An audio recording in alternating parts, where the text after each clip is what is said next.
The most dangerous person in the world is not the one who doesn't know the answer. It's the one who is too smart to accept how simple the answer actually is. And I want to talk to you today about that person. Because at some point in your life, that person has been you. It has been me. It has been all of us. You know what I've noticed about people who stay stuck? It is never the lazy ones. Lazy people get unstuck fast, because when the pain gets bad enough, they take the first exit they find and they go. No, the people who stay stuck the longest, the ones who suffer the most, who carry their problems the furthest, are the smart ones, the driven ones, the ones who read the books, listen to the podcasts, build the spreadsheets, and attend the seminars.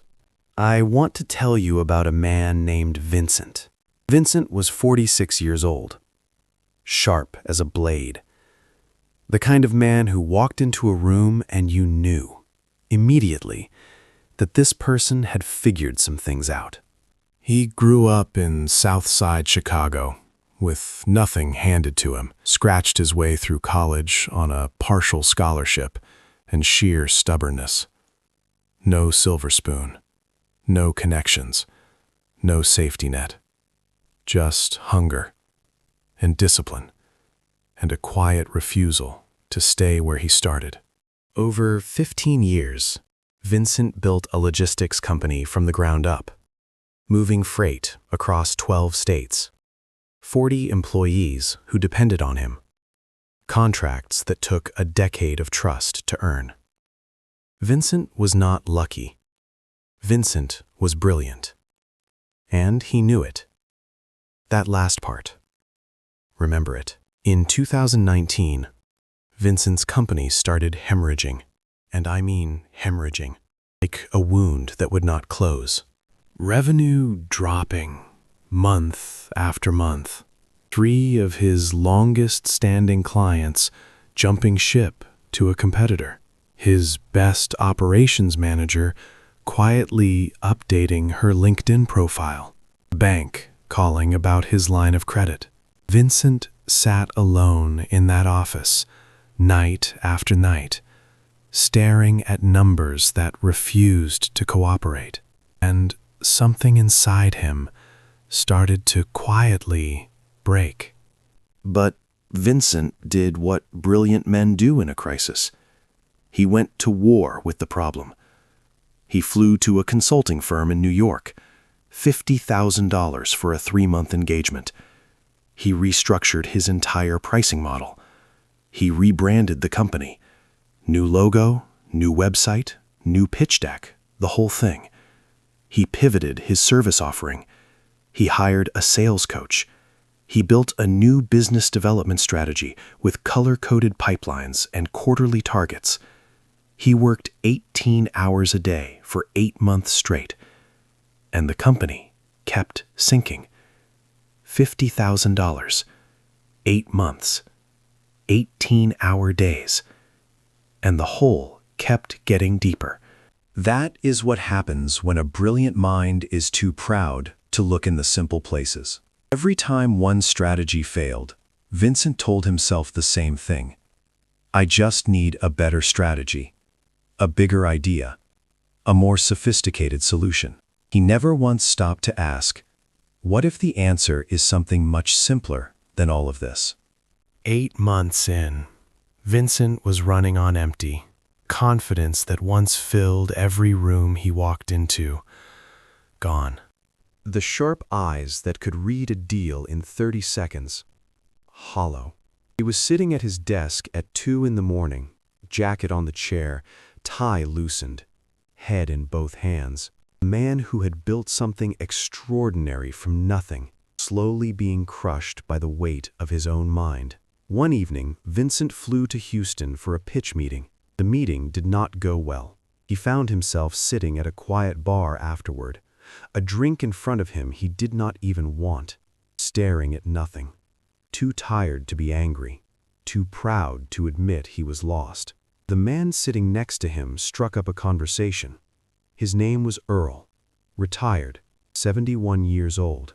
He had built and sold a trucking operation in Texas over 30 years, the old-fashioned way, relationship by relationship, handshake by handshake. Earl was not flashy.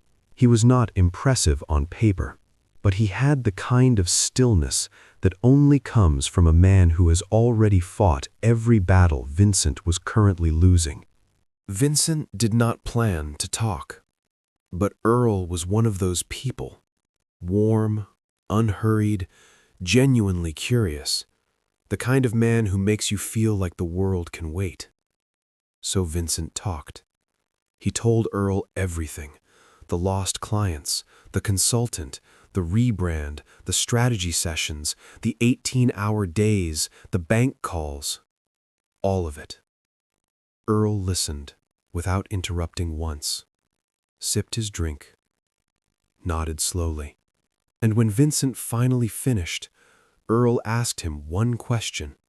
When those 3 big clients left, did you ever sit down with them, face to face, and ask them straight, why? Vincent opened his mouth, then closed it. He had sent emails.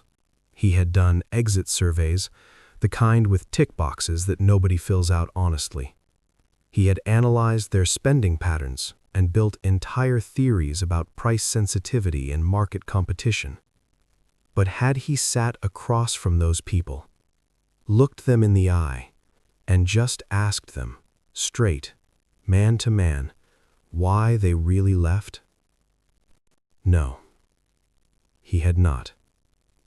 Because Vincent was too busy being brilliant to do something that simple. Earl looked at him, calm as still water, and said, "Son, in 30 years of business, I never lost a client I went and sat with personally. And I never won one back with a pitch deck." Vincent sat with that for a long time. That night, alone in his hotel room, he kept hearing those words. I never lost a client I went and sat with personally. The next morning, before he checked his email, before he looked at a single spreadsheet, Vincent picked up his phone and made the call he had been too proud to make for 8 months. It was uncomfortable. It was humbling. Every instinct in him wanted to hang up. But he stayed on the line, and he said the 5 most powerful words a brilliant man can say. I just want the truth. Not one of them mentioned price. Not one of them mentioned the competition. Every single one of them, in different words, said the same thing. Vincent had stopped showing up. As the company grew, he had become unreachable. Calls went to assistants, problems got handled by junior staff. They did not leave because the service was bad. They left because they felt like they no longer mattered to him personally. The problem was never the pricing, never the brand, never the market. The problem was that Vincent had become so focused on scaling the business that he forgot the business was built on something no consultant can package and sell: human relationships. He sat in his car after that 3rd meeting, both hands on the steering wheel, engine off, staring straight ahead. A man who had just spent 8 months, $50,000, and the best of himself, searching for a complicated answer to a simple human problem. Within 90 days of those 3 conversations, 2 clients had returned. The 3rd sent him a referral that became his largest contract of the year. 8 months of consultants, rebrands, and 18-hour days, solved by 3 honest conversations over coffee. And Vincent told me something I will never forget. He said, "I was so busy being the smartest person in the room that I walked right past the most obvious door in the building. Here is what I need you to understand. Your brain, when it is stressed, when it is scared, when its back is against the wall, will always reach for complexity. Always. Because complexity feels like intelligence. Complexity feels like effort. Complexity feels like you are taking the problem seriously. But most of the time, complexity is just fear wearing a very expensive suit. And underneath all that complexity, underneath the strategies, the rebrands, the consultants, the color-coded spreadsheets, there are only ever three simple things keeping you stuck. A conversation you are too proud to have. A decision you already know you need to make. You do not need one more opinion. The only thing standing between you and your breakthrough is the courage to decide. And the third, an action that feels too simple to trust. The answer looks too small, so you walk straight past it, convinced that a problem this size deserves a solution this complicated. It doesn't. The greatest problem solvers in history, in business, in life, their superpower was never complexity. It was the courage to trust the simple thing when everything around them was screaming for something more sophisticated. Simplicity is not weakness. Simplicity is the highest form of intelligence. Vincent is not just a story. Vincent is every single one of us. We have all built elaborate mazes around doors that were never locked. We have all chosen the expensive solution when a humble conversation would have done it. The smartest fool in the room. Vincent rebuilt his company, not with a bigger strategy, but with something that was always available to him and always available to you.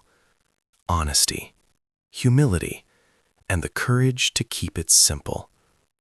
Every problem in your life right now has a thread. Pull that thread, and the whole thing unravels. Thank you so much for watching. If this story moved something in you, share it with someone who needs to hear it today. And I will see you in my next video.